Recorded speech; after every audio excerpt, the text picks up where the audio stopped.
doctor tiene la palabra. Muchas gracias, Florida. Bueno, primero, gracias. En realidad la invitación me la hizo Flérida. Yo no quería dar ninguna conferencia en los eventos de los 40 años, pero hay momentos en que uno ya no puede resistir la presión, y en este caso la culpable es Flérida, que bueno, se empecinó y me puso a trabajar. En segundo lugar, les quiero dar a ustedes las gracias por estar aquí, a todos los colegas de Flaxo, estudiantes de Flaxo, amigos de dentro, de afuera, por estar aquí, y decir que pues este es uno de los actos más que realizamos en el marco del 40 aniversario de la Flaxo, que justamente se va a cumplir el próximo miércoles, así ya puntualmente, con fecha, hora y todo, y en el que tendremos, y obviamente están todos invitados, al doctor Adam Przeworski como conferencista magistral, y después haremos un pequeño festejo para recordar para conmemorar este evento tan importante para nosotros, que pues después de todo es lo que nos tiene aquí.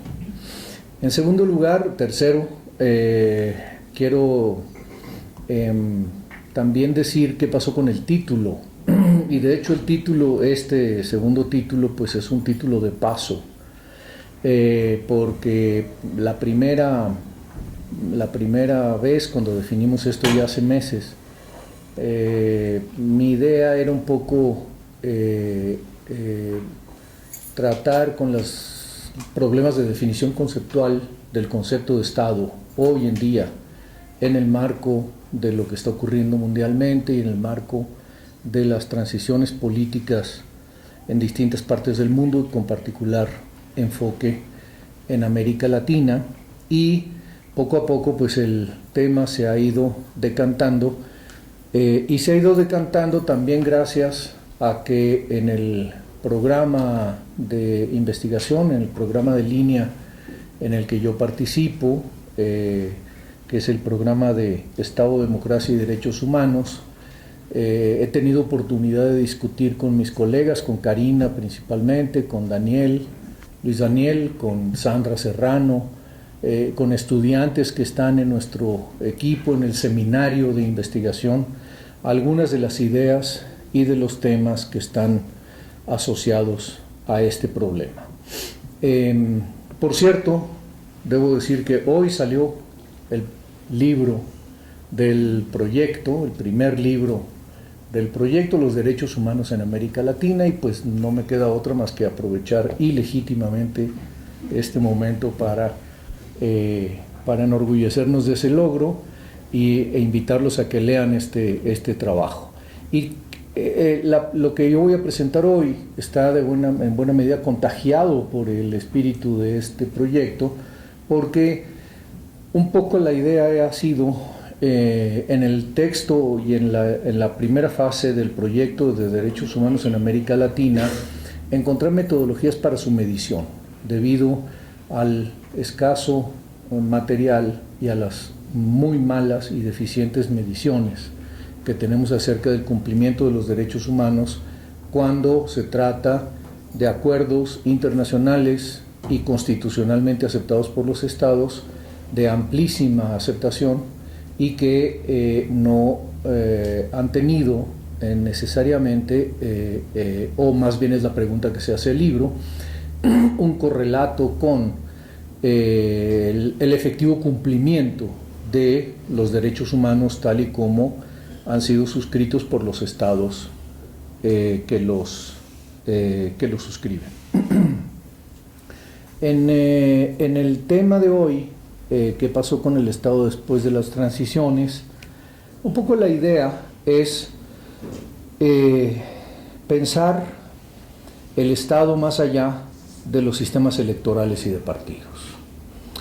El tema de la transición política o las transiciones democráticas ha estado sumamente permeado por la idea de la construcción de sistemas electorales que permitan el control ciudadano del acceso al poder, es decir, que permitan la existencia de sistemas de partidos y de sistemas electorales capaces de ser canchas parejas, es decir, justas y equitativas desde el punto de vista de quienes son universalmente o por mayoría considerados dignos de gobernarnos. Y esto es esencialmente lo que en el fondo busca un sistema electoral: controlar por parte de los ciudadanos el acceso a los puestos de representación pública, a las oficinas públicas y a la organización general de la administración, la política pública y el Estado. Pero subsiste una pregunta, y es: ¿qué pasa con el conjunto de los órganos de gobierno y el sentido que tiene actualmente, digamos, lo que se ha dado en llamar la gobernanza democrática? No es lo mismo. ¿Por qué no es lo mismo? Porque si bien en la tercera ola de la democratización se imponen sistemas para elegir y remover gobiernos mediante el voto ciudadano, esta idea, este núcleo, constituye todavía, desde mi punto de vista, una concepción minimalista de lo que es una democracia en el pleno sentido de la palabra.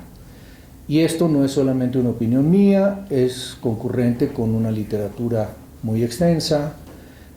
Voy a mencionar algunos de los autores que están involucrados en esto. En el trabajo más extenso está discutida esta literatura y está definido por qué una democracia en el pleno sentido de la palabra, y luego me referiré a qué entiendo por ese pleno sentido, no puede ser solo concebida como elección de autoridades. Podemos ver en la tercera, bueno, en realidad no solo en la tercera ola, sino en la historia, cómo ha funcionado o evolucionado la democracia en el mundo. Si tomamos como referencia esta gráfica que pueden ustedes ver ahora, que mide con base en los datos de Polity Project la evolución de la democracia en el mundo, entendida como una evolución que se mide o que se ha medido en los índices de Freedom House, y donde se establece un indicador que va de 0 a 10 de acuerdo al eje al eje vertical. Entre 1800 y 2014 básicamente no tenemos en 167 países la calificación suficiente para considerar que los sistemas que tenemos son democráticos. Lo que tenemos es una anocracia. No tenemos una democracia completa, no tenemos democracias más o menos constituidas, sino que justamente los umbrales van en el plano más alto, democracias completas, que son muy pocas en el mundo y no alcanzan a significar en esta gráfica una sobresaliencia promediada suficiente para elevar el índice general. Entre las calificaciones de 6 y 9 tendríamos democracias que cumplen por lo menos con las definiciones suficientes de rendición de cuentas, elección de autoridades y recambios, que tampoco alcanza en esta cifra, sino que nos ubicamos justamente un poquito más abajo de la mitad de lo que el índice más amplio, más extenso en el sentido de que cubre un periodo de tiempo más amplio. Actualmente no tenemos otros índices que nos permitan hacer una representación y obviamente las regresiones correspondientes necesarias. Básicamente lo que tenemos es una situación en que la mayoría del mundo, midiendo 167 países, no son ni autocracias ni democracias, sino son un concepto muy extraño que el propio Polity Project ha definido, que es el de anocracia, es decir, algo que no se sabe muy bien, pero que coincide en buena medida con la idea de Robert Dahl de que en realidad más que ir hacia democracias, hemos ido hacia poliarquías, hemos ido evolucionando hacia sistemas en los cuales más actores participan en el control del poder, es decir, hay menos despotismo y hay más equilibrios, pero simultáneamente no podemos decir que se cumpla la condición democrática propiamente dicha. En esta primera gráfica aparecen los datos anuales del periodo comprendido entre 1800 y 2014 y se puede ver cómo va creciendo el número de países democráticos cada año, es decir, que pasan por lo menos de una calificación a otra. Lo que hacemos en esta gráfica es que ilustra la media obtenida en este indicador en cada año. La media para el mundo es de 3.49 en el índice que va de 1 a 10 y la desviación estándar es de 3.9 casi, lo que es bastante amplia y nos ilustra la dispersión de los datos, es decir, hay mucha variabilidad y no tenemos suficiente información como para poder compactar esta información. Sin embargo, sí podemos decir que la media del mundo en este periodo amplio de tiempo no llega a clasificar como democracia.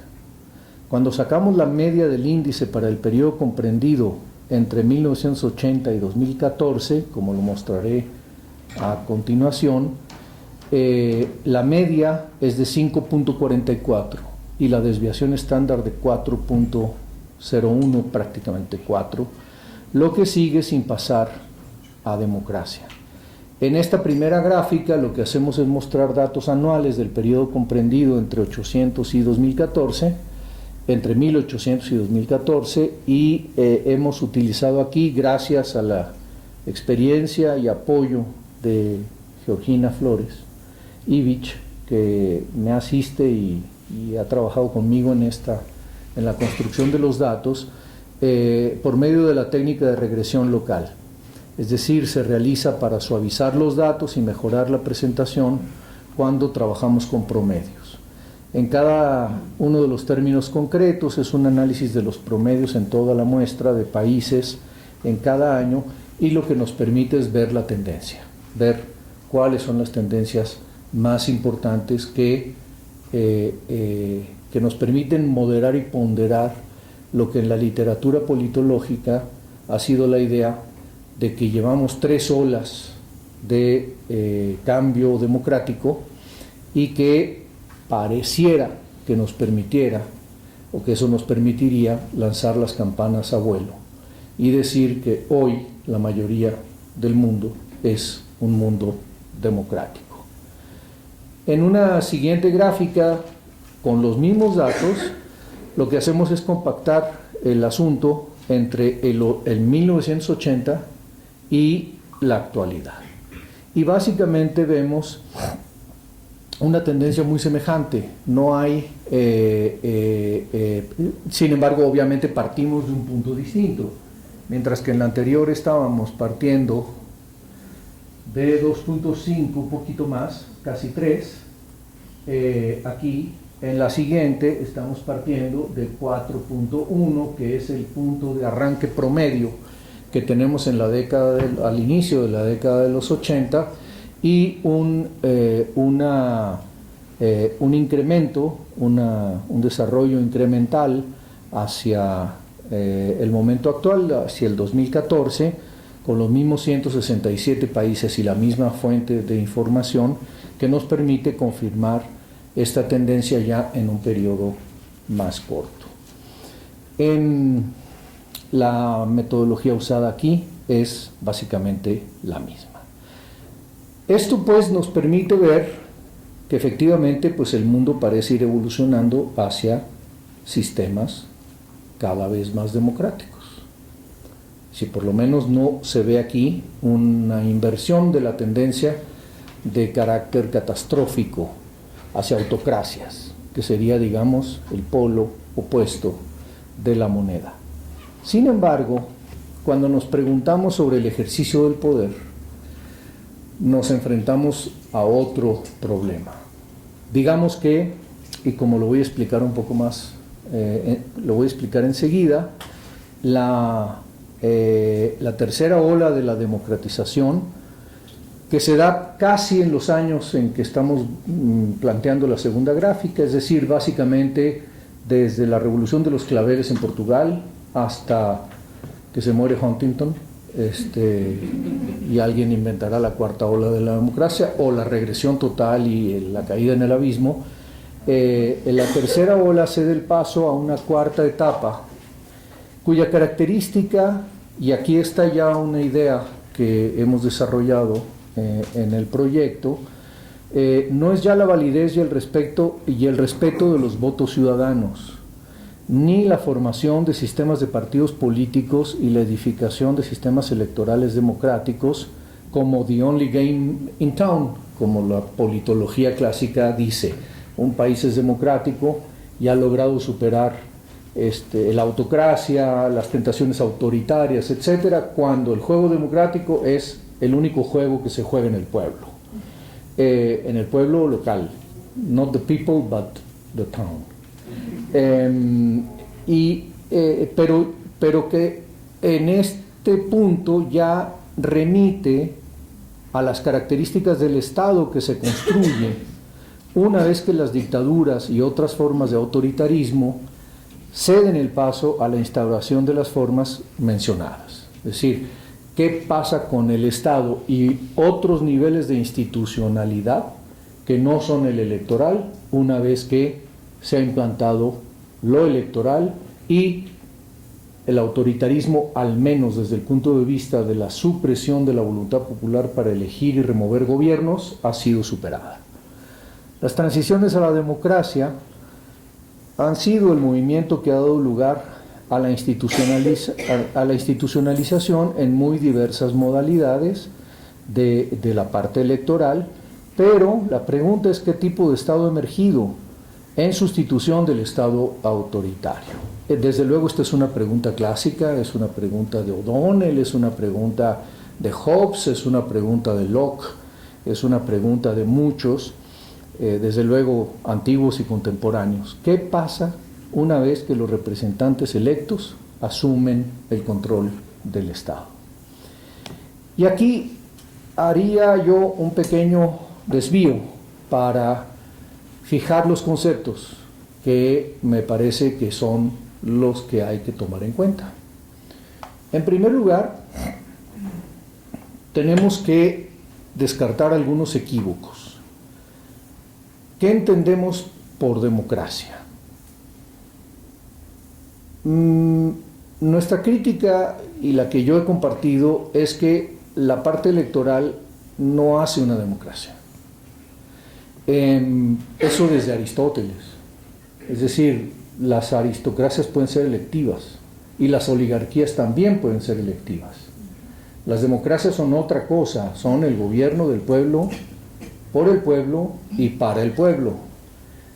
No quiero aparecer aquí de populista, ni mucho menos, no me voy a poner ninguna máscara anarquista ni nada por el estilo, pero simplemente desde el punto de vista conceptual, la parte electoral per se no da para definir a una democracia. Sin embargo, el equívoco consiste en que por razones naturales, por razones de comodidad, pues le hemos llamado democracia a estas formas. Y hoy prácticamente desde ese punto de vista, casi toda América Latina es democrática.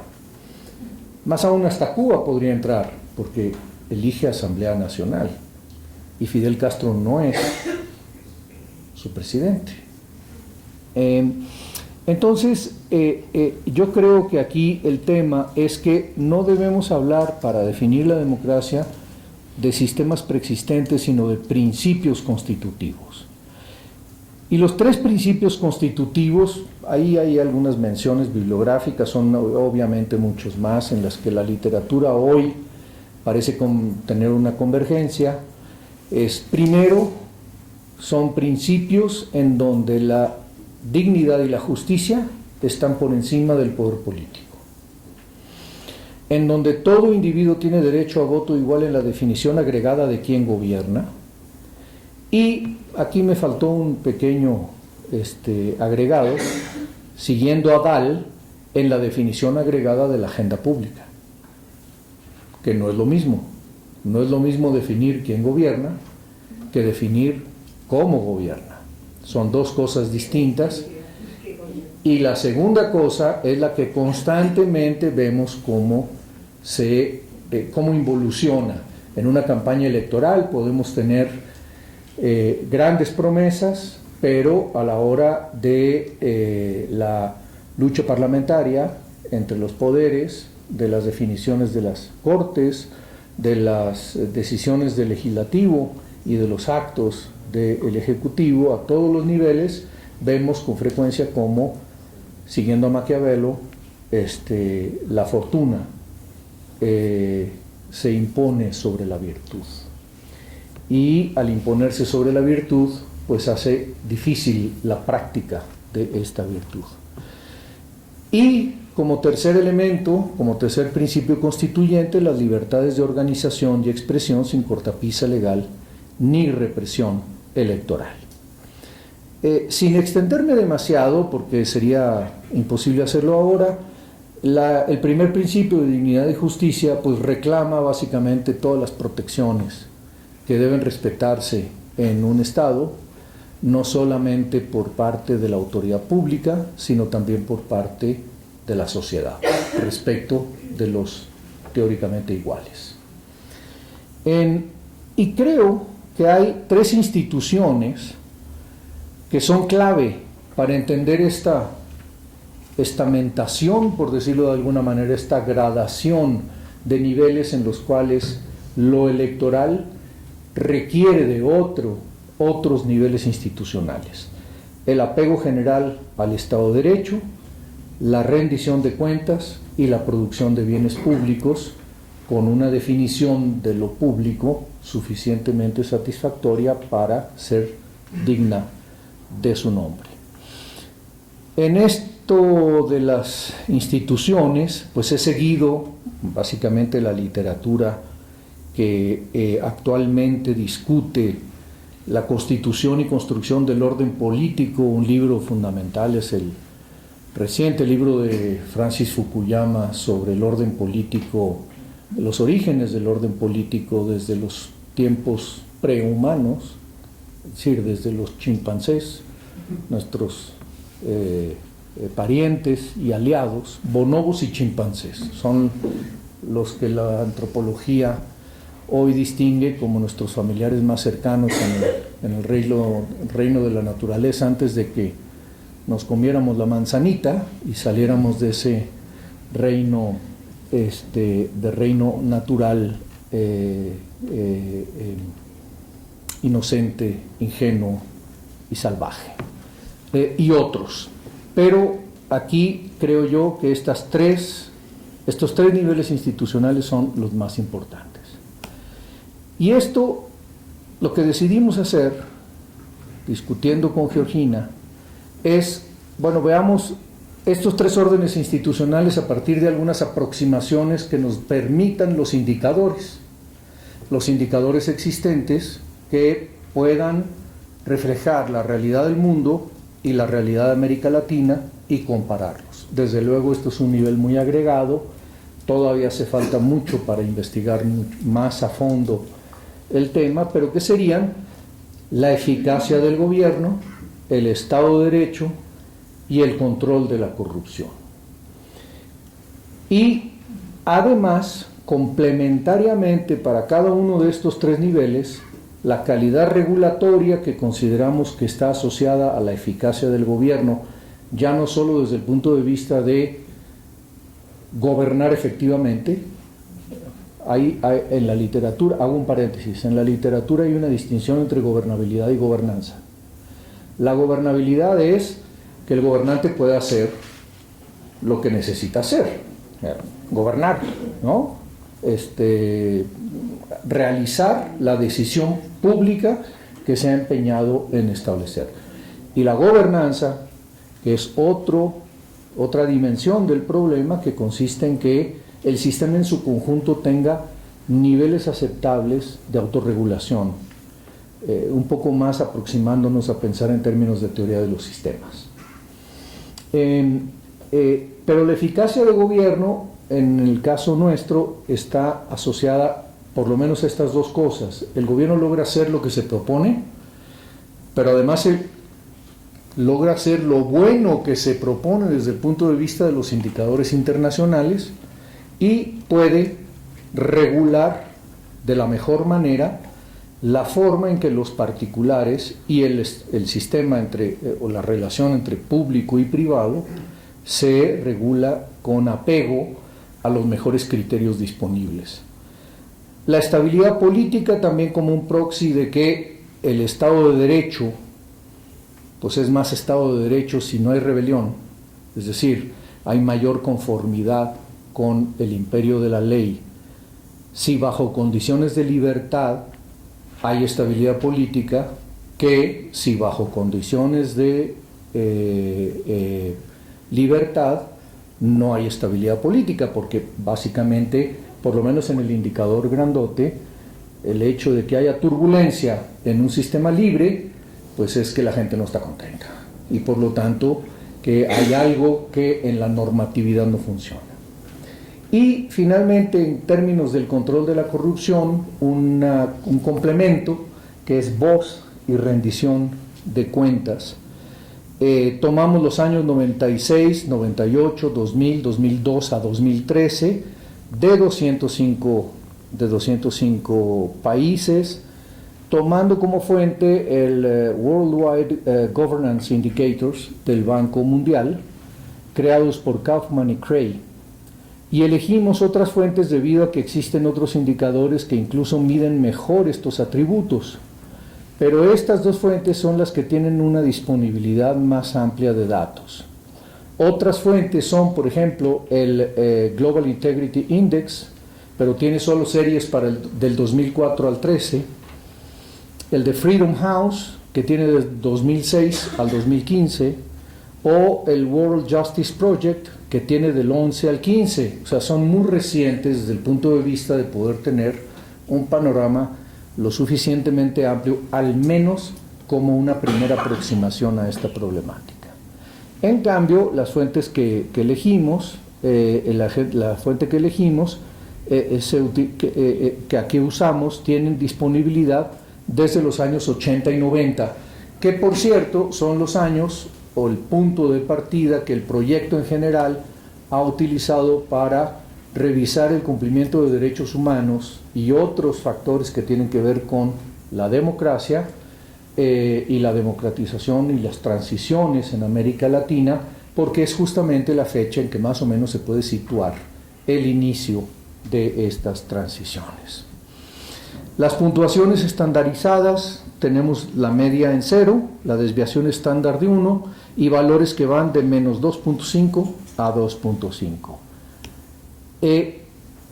Y los indicadores que tomamos adicionalmente son los de Political Risk Services Group, porque es el único indicador que tiene mediciones mensuales para el periodo que nosotros elegimos. Y como aproximaciones a los elementos anteriores, es decir, a lo que queremos medir, estaría calidad de la burocracia, ley y orden, corrupción y accountability democrática. Los dos últimos son complementarios. Para los años 84-2015, con las mediciones mensuales, como lo mencioné, para 156 países, desde los que desde luego sacamos América Latina, o sea, todos y América Latina, para poder mirar un poco cómo es el asunto. Y aquí tenemos la primera muestra del tema, la eficacia del gobierno. O sea, ¿son o no son eficaces los gobiernos? Entendida esta como si se capta, como captación de la percepción de la calidad de los servicios públicos, la calidad de la administración pública y el grado de su independencia de las presiones políticas, es decir, de los poderes fácticos. Mide también la calidad de la formulación y aplicación de políticas y la credibilidad del compromiso del gobierno con estas políticas. La estimación nos da un puntaje del país en el indicador agregado en unidades de una distribución normal estándar, es decir, que van desde aproximadamente menos 2,5 a 2,5, menos 2,5 a 2,5. Y como ya lo señalé, la media de este índice es 0 y la desviación estándar es de 1. ¿Y qué es lo que encontramos? Pues encontramos fundamentalmente que, siendo la línea azul el comportamiento mundial para cada uno de estos años, 1996, 2002, 2007 y 2013, tenemos eficacia de gobierno en cada uno de estos años, en esta distribución que en el mundo, como usted, el eje vertical, lo que representa es la agregación, la densidad del número de casos, y en dónde está situada la mayoría de los casos desde el punto de vista de la eficacia del gobierno. Y como vemos aquí, si la media es 0, pues lo que tenemos es que en el mundo, con un poco de acuerdo con la idea original respecto a democracia, no tenemos tanto democracias como poliarquías, y desde el punto de vista del desempeño gubernamental medido aquí como eficacia de gobierno, pues lo que tenemos es un desempeño relativamente pobre en la mayoría de los casos, y siempre, con el caso de América Latina, distinguiéndose como un camellito que sobresale en su mal desempeño en términos de por lo menos la mayor parte de los países, siendo que hay algunas excepciones. En este indicador, el de eficacia de gobierno, Chile y Uruguay son los que se colocan aparte y sobresalen en, mucho más hacia la derecha de la media. Respecto a Estado de Derecho, que es pues uno de los temas centrales, porque donde hay imperio de la ley, por lo menos se sabe de qué se trata. Cuando no hay imperio de la ley, pues básicamente lo que no sabemos es de qué se trata. O sea, no sabemos lo que nos puede pasar si a alguien se le ocurre llevarnos al Ministerio Público. Y el Estado de Derecho en el... Si es que llegas al Ministerio Público. Bueno, los linchamientos en Puebla de hace unos días no fueron al Ministerio Público, los llevaron al municipio. ¿Por qué? Pues porque así es el costumbre. El Estado de Derecho capta la percepción de la medida en que se cumplen las reglas de la sociedad, o sea, el indicador como tal, como está definido en la fuente, es que capta la medida en que se cumplen las reglas de la sociedad, y en particular la calidad, cuando se dice reglas de la sociedad, no son cualquier regla, son las reglas constitucionales y legales, y la calidad de la ejecución de contratos, derechos de propiedad, la policía y los tribunales, así como la probabilidad de que exista delincuencia y violencia. Es decir, es un indicador que toma el paquete completo y genera una distribución numérica. La estimación da un puntaje del país en el indicador agregado en unidades de una distribución normal estándar que van desde aproximadamente menos 2.5 a 2.5, como está en el eje horizontal, y la media de este índice es 0, la desviación estándar de 1. Los países en América Latina con mejores puntajes, una vez más, Chile, Uruguay y se agrega Costa Rica. Estos países tienen valores por encima de la media. Como un caso raro destaca Argentina en 1996, donde aparece también por encima de la media, pero después ya no vuelve a aparecer. Todos los demás países de América Latina están por debajo de la media, con la excepción de esto, es decir, la colita que va del cero a la derecha, estábamos hablando del año 1996, son justamente los que acabo de mencionar. Control de la corrupción como tercer nivel institucional que importa desde el punto de vista de cómo se comporta el poder. Recordemos aquí que lo que estamos viendo es cómo se comporta el poder en estos tres grandes bloques, ¿no? El control de la corrupción lo que capta es la percepción de la medida en que el poder público se ejerce en beneficio privado, así como la captura del Estado por minorías selectas e intereses privados. La estimación da un puntaje del país en el indicador agregado en unidades de una distribución normal estándar, es decir, igual van de menos 2.5 a 2.5, y la media del índice es igual, 0, desviación estándar 1, y los valores más altos indican mayor control de la corrupción. De nuevo, tenemos una situación en que los países de América Latina que tienen mayor control de la corrupción, aquí ya son un poquito más, Chile, Uruguay, Costa Rica y Cuba. Aquí se agrega Cuba. Pero como Cuba no está entre los países que podemos considerar democráticos, entonces es un caso aparte que hay que estudiar con una aproximación distinta. Y Brasil también, pero de manera muy errática. En algunos años lo es y en otros años no lo es. Y todos los demás países de América Latina, en los 4 años seleccionados, están por debajo de la media con valores negativos. Tenemos también las gráficas de año por año, que son, digo, es lo mismo, nada más que serían un chorro de grafiquitas que no les voy a incomodar presentando ahora, sino que hicimos una selección prácticamente quinquenal para poder ver la foto en cada uno de estos momentos, y consideramos pues que la foto más o menos refleja el comportamiento evolutivo, y es una evolución o bien que no avanza o bien que avanza demasiado poco. En la calidad regulatoria es que capta la percepción de la calidad, capta la percepción de la capacidad del gobierno para formular y aplicar políticas y reglamentaciones acertadas que permitan y promuevan el desarrollo del sector privado. La estimación da el puntaje del país en el indicador agregado, en unidades de una distribución normal estándar, es decir, que van igual de menos 2.5 a 2.5 con la misma media y con la misma desviación estándar. Y volvemos a tener una situación un poquito menos dramática, porque como vemos en esta calidad regulatoria parece que América Latina, y a diferencia del resto del mundo, se acerca un poco más.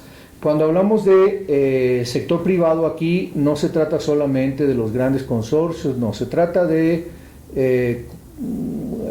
contract enforcement, es decir, la capacidad de regular que efectivamente haya condiciones para que se cumplan los contratos y que esto dé seguridad para el que quiere emprender actividades económicas, incluidas las de tipo laboral.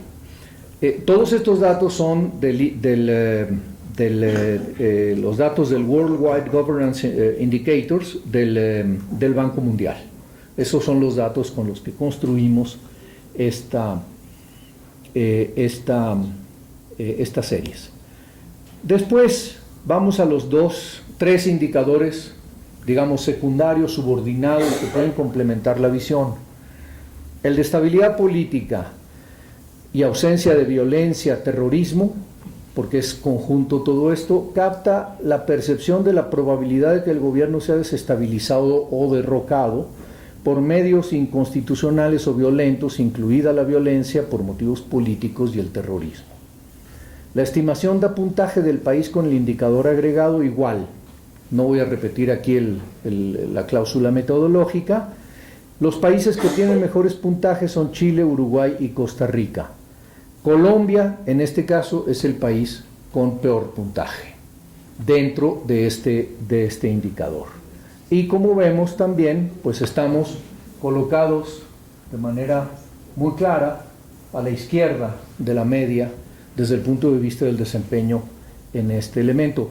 Pusimos lo de estabilidad política porque creemos que, aunque hay que construirlo mejor, está relacionado con el tema de imperio de la ley y de satisfacción en otros elementos.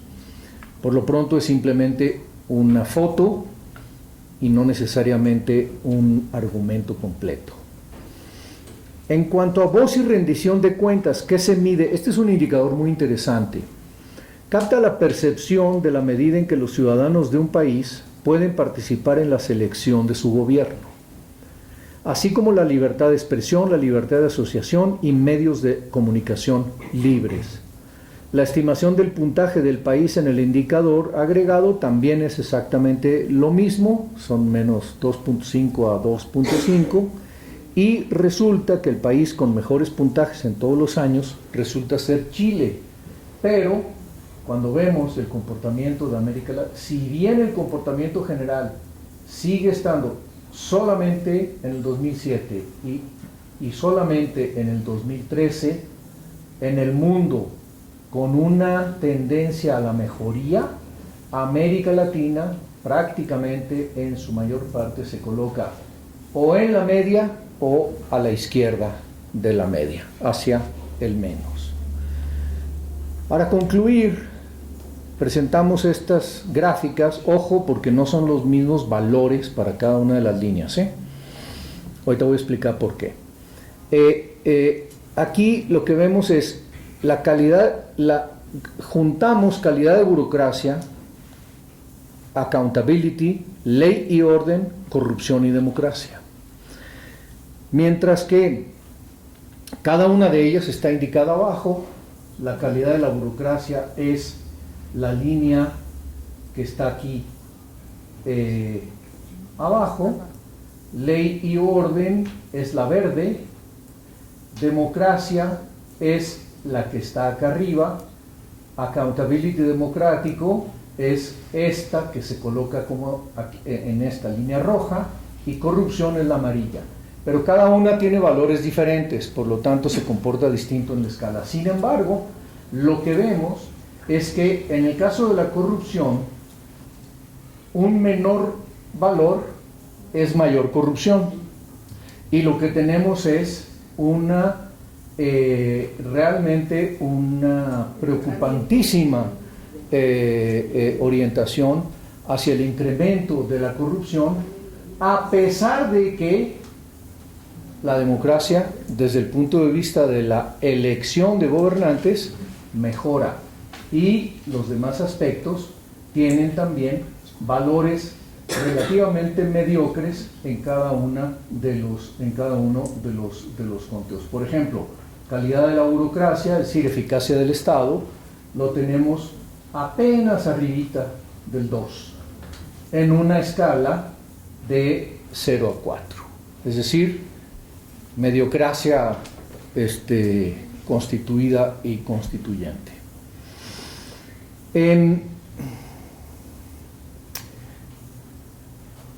Sería tramposo decir que la línea de democracia se encuentra arriba de todos los demás indicadores porque las escalas son distintas, pero este tipo de gráficas son muy útiles para ver tendencias de crecimiento.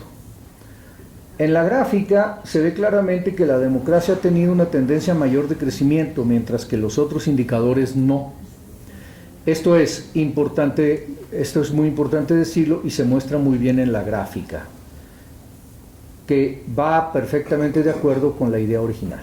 La idea original es: mejoramos en sistemas electorales, mejoramos en elección de gobernantes, pero desde el punto de vista del control del poder, nuestras sociedades y el mundo en general no tiene un mejor desempeño. Elegimos otras fuentes debido, bueno, este es un índice, un indicador que viene del proyecto del ICRG, el International Country Risk Guide, que es muy difícil de obtener, cuesta mucha lana, lo pagamos, del ORS Group, y combinado con el otro indicador que ya habíamos elegido, que es el de Polity Project. Además, elegimos estas fuentes debido a que los otros indicadores que ya mencioné también existen, pero existen para periodos de tiempo más cortos y por lo tanto no nos sirven para esta primera medición. Después podríamos ir más a fondo. Ya casi voy a concluir, ¿eh? ¿Perdón? No es cierto, ya le voy a pasar el papel. A ver, el anterior era el mundo, ¿eh? Esto es internacional. Y si vemos América Latina, pues la verdad que no hay una gran diferencia no, porque fíjate que en calidad burocrática acá empezamos en el 2 en el mundo y en el otro empezamos en 0, o sea que es prácticamente lo mismo, es simplemente por cómo están organizadas las escalas para que nos quepa aquí la medición. Pues básicamente, para concluir, la idea es que dignidad y justicia son valores y aspiraciones universales. La movilización social en la era de la información y de la globalización lo evidencia. Creo que estamos experimentando convulsiones sociales globales muy grandes, y muy grandes que, digo, la crisis migratoria en Siria y otras partes del Medio Oeste y sus repercusiones en Europa, la crisis migratoria en América Latina y los Estados Unidos y Canadá, los fenómenos otro tipo de fenómenos sociales que hemos experimentado revelan pues una, ¿cómo le podríamos llamar? Una situación en la que el universo de las expectativas crece frente a formas institucionales incapaces de administrarlos. Esa es como una primera idea que me parece importante establecer. Los estados latinoamericanos, con pocas excepciones, no han mejorado a la par de sus transformaciones democráticas. El mundo lo ha hecho relativamente mejor en algunos indicadores, pero no en todos. Sin embargo, no demasiado mejor. Esto también creo que nos permite ubicarnos como América Latina. Desde luego podemos sacar Escandinavia, podemos sacar Canadá y podemos tomar Suiza, ¿no? Y desde luego pues nos van a colocarse como los colocan los rankings, es decir, en altísimos niveles de eficiencia, eficacia, ley y orden, Estado de Derecho, accountability democrático, etcétera, pero desde el punto de vista de lo que representan en términos de la fracción de población mundial que son y el número de países que son, pues la verdad es que es raquítico, lo que habla muy mal de la tercera ola de la democratización. Podría hablar peor, esperemos que así no sea. Yo prefiero hablar de la tercera ola de la democratización y tener la posibilidad y el control de que los ciudadanos por lo menos tengan la garantía de controlar el acceso y la remoción de sus gobernantes al y del poder, a que no lo tuvieran. Sin embargo, desde el punto de vista de lo que a veces creemos que ocurre, es que no hay una mejor administración del poder. No hay suficiente apego general al Estado de Derecho, no hay suficiente rendición de cuentas, no hay suficiente producción y protección de los bienes públicos, cosa que también sabemos por la literatura, pero que aquí también se muestra desde el punto de vista de la relativamente débil eficacia gubernamental para proveerlos. Por lo tanto, si bien la calidad, yo creo que hay dos temas aquí centrales. Hemos evolucionado hacia poliarquías oligárquicas. O sea, a la hora de que ya se constituye el poder, independientemente o con relativa independencia de cómo se haya electo, se forman estas costras burocráticas, oligárquicas, que finalmente controlan las decisiones. Y en ese sentido, no podemos decir que nuestro mundo sea más democrático que otros mundos que conocimos o que la humanidad conoció en otros momentos. Y la calidad del Estado y de las unidades supranacionales van a ser las claves del bienestar humano y de la naturaleza en el siglo XXI. Es decir, tenemos un fenómeno, no lo estamos analizando acá, un fenómeno de globalización, en donde cada vez hay más exigencias.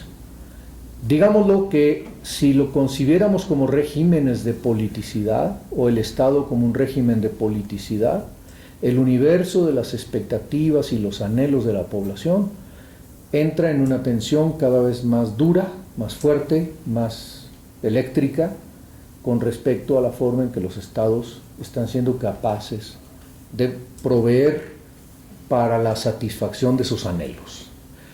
Y al mismo tiempo estamos transitando hacia la creación de unidades supranacionales de decisión que cada vez interactúan más con los estados nacionales y forman en conjunto una muy extraña red, desconocida en el pasado, de la administración de la gobernanza mundial. Y esto es la clave, cómo evolucionan estas entidades son las claves del bienestar humano y de la naturaleza en el siglo XXI. Bueno, yo con eso concluyo.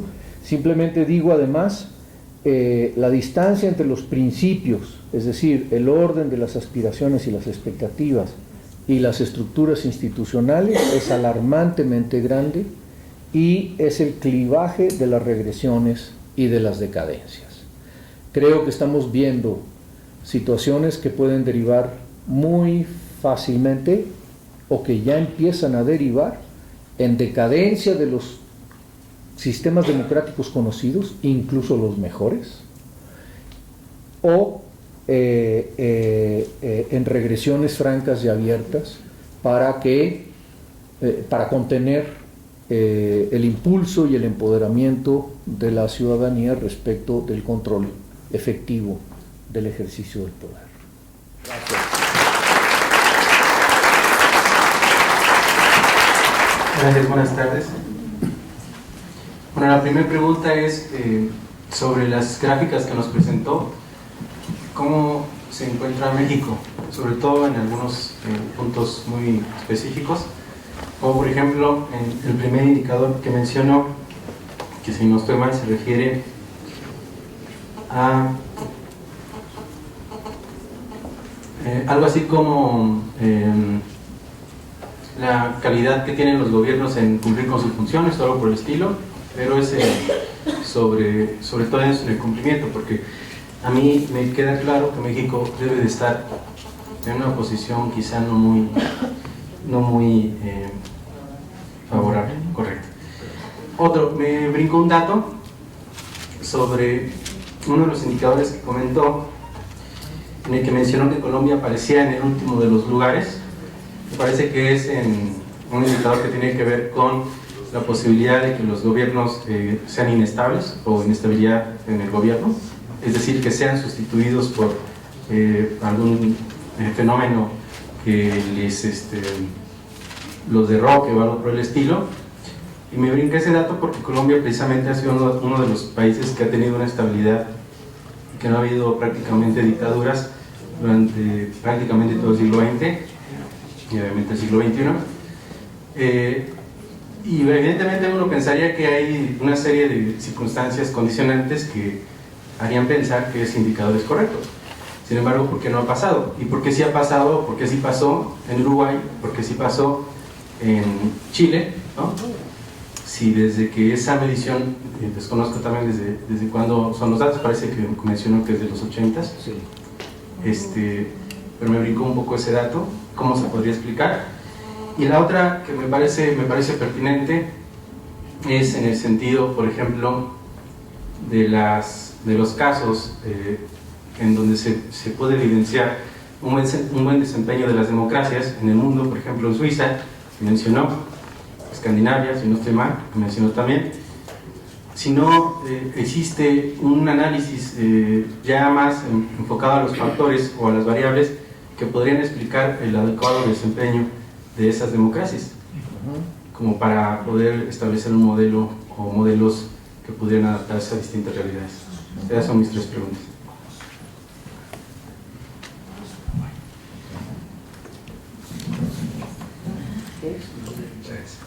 Bien, doctor. Mire, a mí me surge la siguiente interrogante al tenor de su análisis.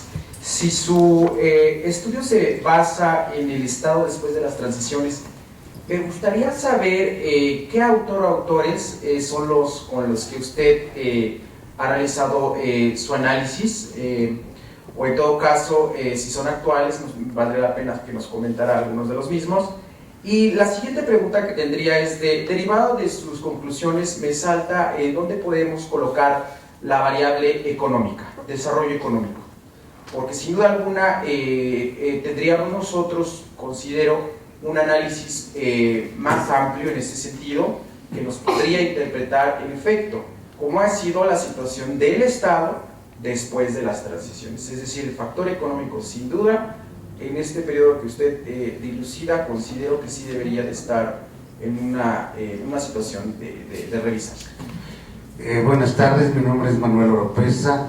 Me gustaría preguntarle cuál es la diferencia entre indicadores e injerencia, de acuerdo al Banco Mundial. Porque ahora nos dicen que es indicadores cuando están haciendo injerencia en lo regional. La segunda es el capitalismo global desenfrenado. ¿Cómo medimos el bienestar humano? ¿Cómo medimos los derechos humanos? ¿Con qué indicadores medimos el impacto de resultados? Porque ya vimos que no podemos medir las líneas de acción. Bien. Respecto de las dos primeras preguntas de la primera intervención, no podría contestar ahora porque no aislamos el dato para esta presentación de México, ni tampoco las condiciones de inestabilidad por país diferenciadas, de tal manera que se pudiera ver, por ejemplo, el caso de Colombia. Lo que sí encontramos es que los indicadores, cuando lo miden, establecen conforme a los datos que recaban para construir su indicador, la probabilidad de que ocurra algo como un golpe de Estado o como una desestabilización. Creo que en el caso de Colombia, la situación que ha venido ocurriendo en términos de guerra civil, bueno, sigue siendo un tema de riesgo importante, aunque hayamos visto ya en un largo periodo de tiempo una contención, una autocontención y un esquema de negociaciones que son promisorias.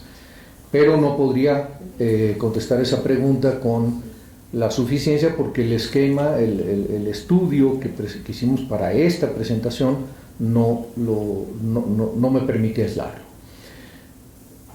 Respecto de lo que sí funciona, bueno, yo creo que esa es una muy buena pregunta. Sin embargo, es una pregunta muy difícil. Hay un amigo médico, bueno, ya murió, es un amigo ya muy mayor que murió desgraciadamente y que me decía que lo que más le llamaba la atención de la investigación médica es que investigaban la enfermedad y no la salud. Y que la investigación de la salud podría llevar a... De hecho, nos estamos aproximando a eso, porque cada vez hay más investigación sobre por qué hay individuos sanos de diferentes poblaciones, humanas y no humanas, y de las humanas en distintas regiones del planeta, que están asociadas probablemente a factores alimenticios, genéticos, etcétera, etcétera, que efectivamente nos permiten ver lo que sí funciona. Bueno, yo creo que esto no es un ejercicio demasiado complicado desde el punto de vista del análisis social y político. Si tomamos los estudios acerca de los sistemas políticos de Escandinavia o de Suiza, no sé, y hay que ver qué funciona ahí, qué no funciona, porque de repente también tienen sus problemas y sus problemas muy graves. Pues resulta que hay una gran, en primer lugar encontramos niveles de desigualdad menores, muy menores al promedio mundial. En segundo lugar encontramos una historia de inclusión en las decisiones públicas también muy alto, que se ha vuelto costumbre y un elemento o una condición sine qua non para el funcionamiento de un gobierno. Es decir, el grado de despotismo con el que un presidente municipal en México puede mandar por un tubo, perdónenme, por YouTube, a la población del municipio, es, yo creo que prácticamente impensable en un condado o en una comunidad de esas otras latitudes, y no solo de esas, también en otras. Ese igualitarismo y esa horizontalidad entre quienes son gobernados y quienes gobiernan, pues es un factor que tiene que ver con muchos elementos derivados de la cultura, de la historia y de la manera como los pueblos deciden gobernarse. Yo creo que detrás de esto hay un tema de cómo ha evolucionado la decisión de gobernarse por parte de los pueblos, porque al final de cuentas allí hay una clave muy importante. Y sí creo que el análisis de lo que sí funciona nos puede permitir un contrapunto, pero no necesariamente una receta fácilmente imitable, especialmente desde el punto de vista de cosas que no se pueden inyectar de manera directa, inmediata y a la población. Por ejemplo, el grado de confianza, por ejemplo, la igualdad en términos de raza, en términos de interlocución pública, en términos de confianza personal. Esas no son cosas que se puedan conseguir de la noche a la mañana. ¿Educación? Educación no cabe la menor duda, porque además esas cosas, educación por ejemplo, y aquí están los expertos en educación, eso lleva décadas, si es que no más. Pero creo que sí es un punto de vista o un elemento que puede ser muy fértil en el análisis si uno lo considera, y creo que se puede tomar seriamente, a diferencia de quienes en política pública y a veces en el periodismo dicen que pues es odioso esa comparación porque pues es incomparable, ¿no? O sea, no somos suecos, pero ¿y si fuéramos suecos? ¿O cómo le haríamos para llegar a una situación equiparable con la que han conseguido pueblos y países que han logrado o han conseguido este nivel de igualitarismo y de horizontalidad?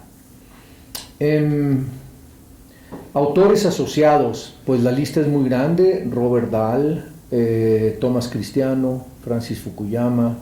Y por cierto, Francis Fukuyama, quiero extenderme aquí un poco más porque ha sido muy vituperado, como a la inversa de los populistas, por haber suscrito una posición política en aquel libro, pues el más famoso que él tiene, que es El fin de la historia y el último hombre, en el que justamente en este trabajo que yo cito,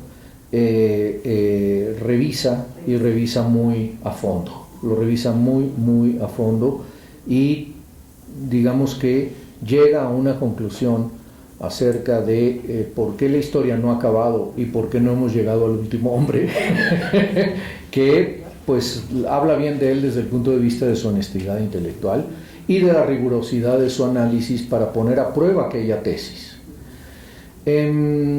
¿En dónde colocar el desarrollo económico? Sí, efectivamente, los indicadores económicos aquí directamente no están considerados, aunque hay algunos que sí están incorporados en el desempeño de la regulación, están incorporados en la capacidad estatal de producción de bienes públicos, pero no están desagregados desde el punto de vista de cómo ha funcionado o han funcionado los modelos de política económica que se han implementado. La diferencia entre indicadores e injerencia, bueno, pues no es lo mismo.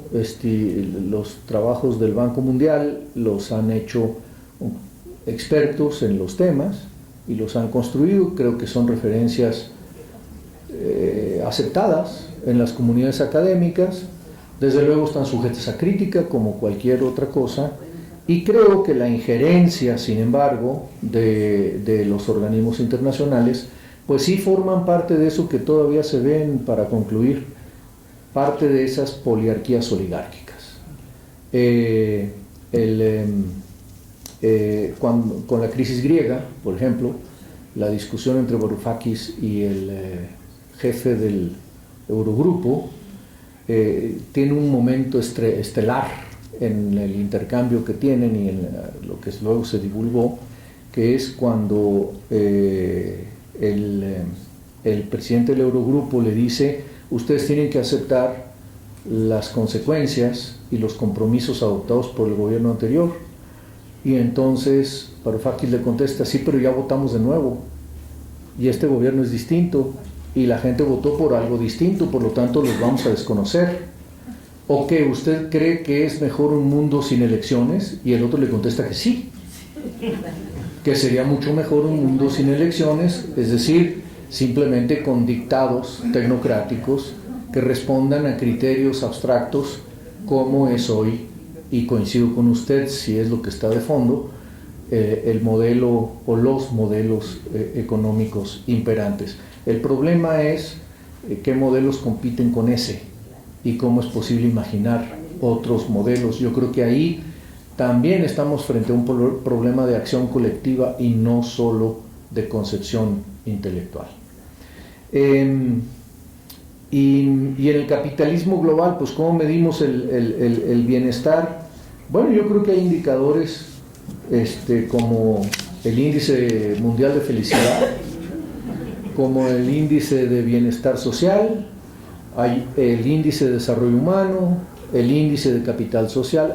Hay distintas formas de aproximarse al tema del bienestar, pero yo personalmente, no hemos tratado ese tema aquí, o sea, solamente percepciones respecto de otras cosas. No, aquí en este trabajo en concreto no estamos midiendo si el mundo está, si hay más bienestar o menos bienestar desde el punto de vista de estos factores que hemos tomado en consideración. Lo que sí creo es que no se puede pensar el bienestar, y ahí sí estoy en contra de prácticamente todos los sistemas de política económica, sin considerar la utilidad de los actores. ¿Qué quieren? Si me van a decir cuál es el desarrollo sin preguntarme qué quiero, pues no necesariamente me voy a sentir mejor que si me preguntaran qué quiero, porque a lo mejor no quiero tanto, quiero menos pero sentirme mejor, y eso puede pasar por muchas variables que no necesariamente están asociadas al PIB, que no necesariamente están asociadas a los indicadores que tradicionalmente se conciben como el mejor desempeño del desarrollo económico, incluso por las agencias internacionales más bondadosas. Y ahí creo que hay también un tema para pensar. Bueno, darles las gracias por la interesante presentación. Tengo como dos preguntas. Primero, bueno, yo tengo una concepción del Estado más gramsciana, ¿no? Como el conjunto entre sociedad política y sociedad civil. Acá claramente usted tiene una visión como de Estado, como gobierno, como sociedad política. Entonces, bueno, la primera pregunta es, ¿cuáles son las decisiones analíticas que ustedes le llevaron a tomar esta concepción de Estado, ¿no?, más limitada? Segundo, que más o menos ya se preguntó, tiene que ver con... O sea, yo encuentro que un análisis de este tipo está incompleto si no se relaciona con la economía y con la sociedad civil. Por ejemplo, la oligarquía que usted desarrolló acá, o sea, esta costra, ¿no?, de los gobiernos democráticos, entre comillas, oligárquicos, qué tanto tiene que ver con la generación de oligopolios, ¿no?, en la economía capitalista, y con las características también de la sociedad civil. O sea, yo sé que no está en la investigación, ¿no?, pero quiero saber qué es lo que piensas sobre estas relaciones. Gracias, Paco, la verdad me ha gustado mucho porque nos invita a hacer una serie de reflexiones. Vamos, con algunos alumnos hemos visto de alguna manera algunas, digamos, derivaciones de estas oligarquías oligárquicas que hablan de un, digamos, clientelismo democrático, en el sentido de que hay ahora clientelas, digamos, que ya no son, digamos, el monopolio de un solo partido, y ahora, digamos, incluso son hasta competitivas, ¿no? Y nos faltan, digamos, a veces adjetivos para este tipo de nuevos fenómenos. Pero a mí me gustaría, digamos, centrarme básicamente en preguntarte qué es lo que está detrás, desde tu punto de vista, de esta incapacidad en América Latina para construir el Estado de Derecho. Ha sido, digamos, un propósito de las últimas décadas, y se han, digamos, hecho diversas sugerencias, ¿no? ¿Cuáles son, digamos, las claves del fracaso en América Latina y en dado caso hacia dónde, digamos, cuáles son esas claves, digamos, del éxito en otras regiones del mundo? ¿Y qué papel, digamos, juega la sociedad en esta construcción, digamos, del Estado de Derecho?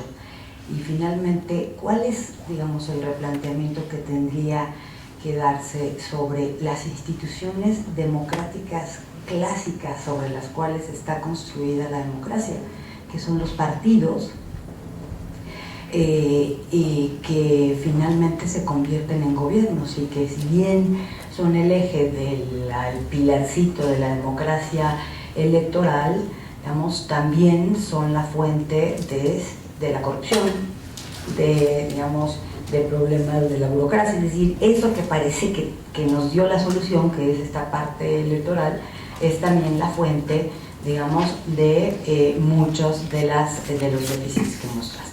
Muchas gracias. Bueno, también muchas gracias por compartir estas reflexiones, y mi pregunta va hacia, tiene que ver con pedirte si puedes ir un pasito más allá de las conclusiones.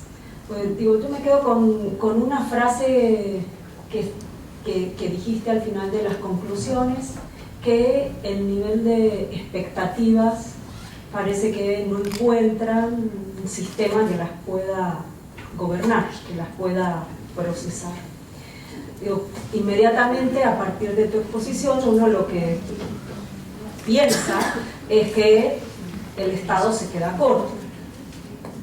No, el Estado como sociedad política, como aparato, en el sentido más reducido del Estado. Entonces, seguramente tú has reflexionado, no estoy pidiendo opinión, no resultados de investigación, pero ahí, digamos, tenemos dos opciones: o repensar el Estado, ¿no?, o avanzar hacia una cuestión más anárquica, de autogestión. Digo, ¿cuáles son, por dónde pasa la respuesta a esta pregunta, en tu opinión? ¿Por más Estado? Si es más Estado o un Estado distinto, ¿por dónde iría? Si es menos Estado, también, ¿por dónde iría? Sabemos que la utopía del mercado, bueno, así nos dejó, pero ¿cómo podría pensarse? Bueno, yo creo que las tres preguntas están interrelacionadas. No quiero evadir ninguna, pero voy a tratar de contestar los elementos principales de cada una de ellas. Sí está la sociedad en este constructo. No me detuve en ello porque no desarrollé en la exposición cómo están construidas las categorías. Pero, por ejemplo, Estado de Derecho, rendición de cuentas democrática y eficacia gubernamental son todas relación entre sociedad y Estado. Lo que vimos aquí es cómo están medidas en los indicadores, lo cual no significa que no sean resultado de una interacción entre ambos constructos. Insisto en que no lo desarrollé y de eso me declaro culpable, pero sí estoy pensando, no estoy pensando el Estado solamente como gobierno, estoy pensando el Estado como la forma de construcción del orden político. Y la forma de construcción del orden político incluye absolutamente a todo el mundo. Ahí se atraviesan los problemas de la cultura, de la historia, de la ideología, de la densidad organizacional de la sociedad, de la capacidad de la sociedad para reclamar bienes públicos, para mantener a raya el despotismo o, puesto en positivo, para hacer que el gobernante responda efectivamente a las exigencias ciudadanas a través de, digamos, sistemas más o menos civilizados y registrables o rendibles. Entonces, ciertamente la relación con la economía, esa sí es otra cosa, aquí no está presente, salvo en la medida en que ya lo mencioné, pero sí efectivamente hay un problema hay un problema en la gobernanza democrática para la construcción de un Estado democrático que tiene que ver con cómo organizamos la economía. Eso, en mi opinión, y eso ya es una opinión, definitivamente ahí hay un problema. Y no se va a resolver con más o con menos Estado, en el sentido tradicional en que se ha usado esa frase, o esa equivalencia, esa sustracción, más o menos Estado. No, ¿por qué? Porque no es eso. En esa idea, sí, en lo que se está pensando es en gobierno, más o menos gobierno. No, cuando digo Estado, estoy pensando en cómo nos gobernamos. Y no le estoy echando la culpa al burócrata. Estoy viendo o trato de ver el problema en su conjunto. Desde luego, aquí no están todos los indicadores que puedan medir eso, ni está desarrollada toda la reflexión que pueda resolver o atender a este problema, pero creo que sí está abierta el planteamiento a las diferentes experiencias históricas que la humanidad ha tenido desde el punto de vista de la organización del poder político. ¿Qué está detrás de la dificultad para construir el Estado de Derecho en América Latina? Irma lo preguntó. Creo que el costumbre es fuerte, el costumbre de no tener un Estado de Derecho. Insisto, otra vez vuelvo a mi opinión y no necesariamente a una construcción idónea, que como los estudios constitucionales se han acercado a los modernos estudios constitucionales en América Latina lo tienden a mostrar, nuestra distancia entre reglas formales e informales sigue siendo muy grande. Y las reglas informales son las que pesan más, creo yo, al final de cuentas, especialmente cuando son masivas. Si son excepcionales, cuentan menos.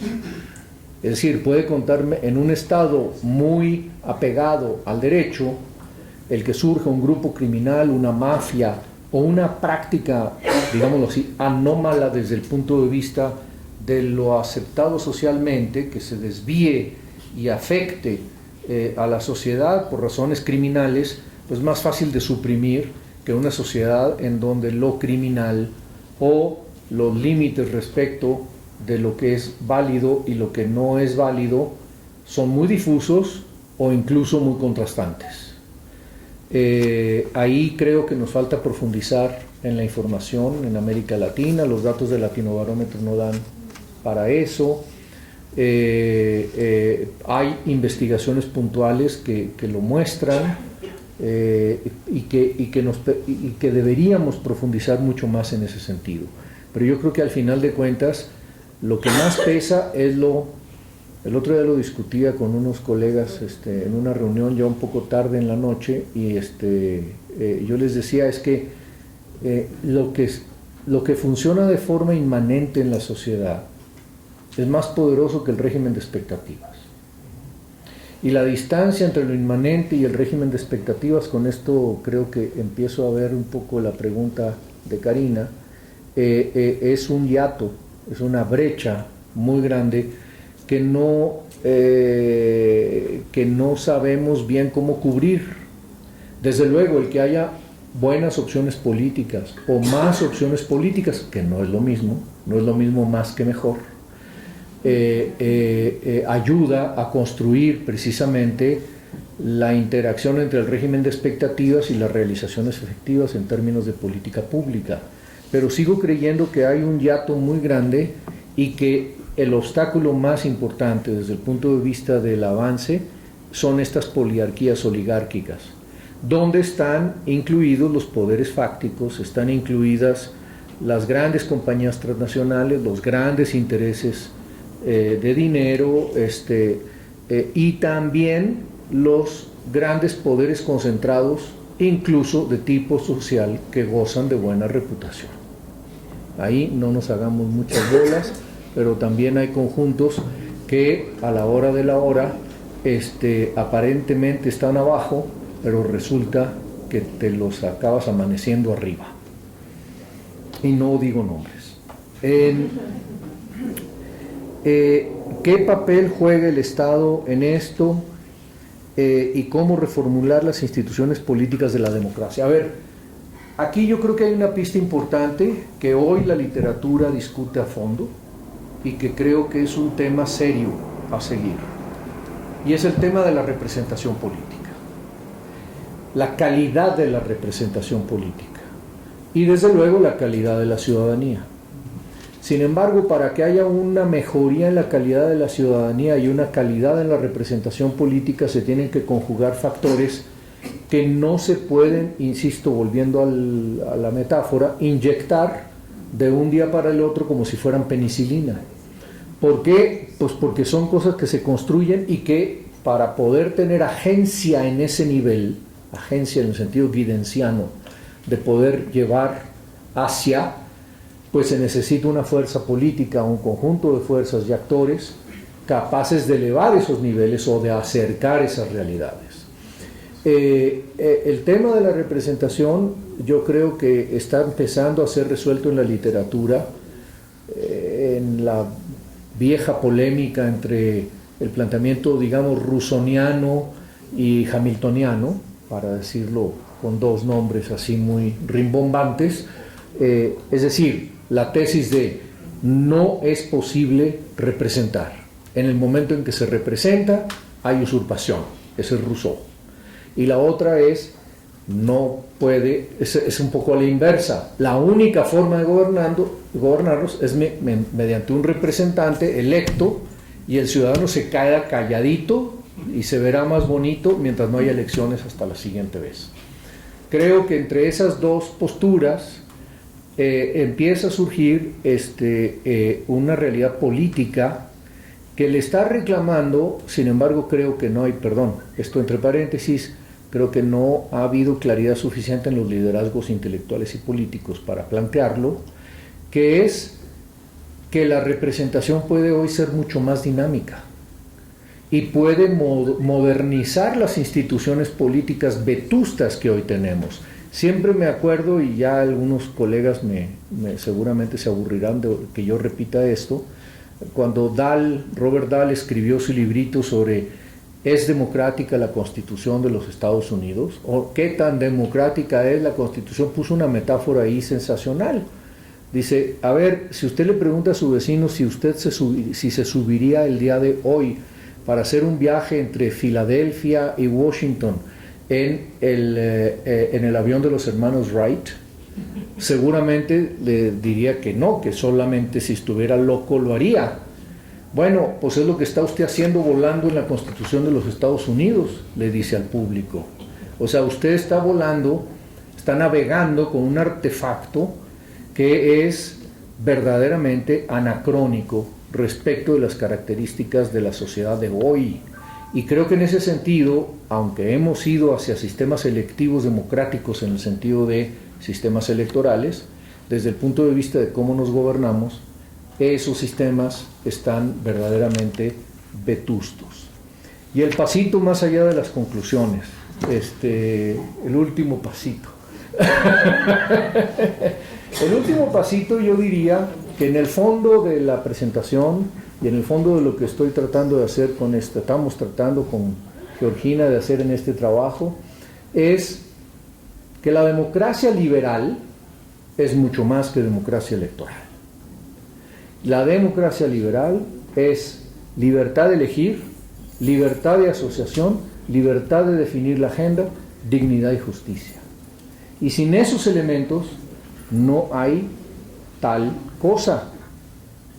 Y criticar el liberalismo por lo que hay es como, puede decirse, sí, claro, hubo pensamiento liberal y ha habido pensamiento liberal que ha justificado el que lo que hay hoy sea aquello a lo que mejor podemos aspirar. Pero desde un punto de vista deóntico no tenemos por qué quedarnos ahí. Yo pienso solo en una frase y con eso concluyo, una frase de Rawls en el último libro que escribió en realidad Erin Kelly, su alumno, en el que llegado a un punto en donde discute a Marx y el error, considera él que Marx es un gran liberal. ¿Por qué? Porque lo que hizo fue pensar como liberal el valor del trabajo. O sea, salgan al mercado sin obstáculos. Y lo que él dice es que el liberalismo político, bien pensado, es absolutamente incompatible con la propiedad privada de los medios fundamentales de vida. La propiedad privada se vale, pero la de los medios fundamentales de vida de la sociedad no se vale, porque ahí están los bienes comunes. Y si los bienes comunes, que además evolucionan de manera muy dinámica, porque hoy hay cosas que son comunes, que antes no eran comunes, y que antes no tenían apropiación privada y hoy tienen apropiación privada. Claro, estamos ahí frente a un argumento normativo, no necesariamente analítico, pero creo yo que las cosas pueden llevar a Rawls y a Marx de la mano sin mucha complicación. Y ese sería el único pasito.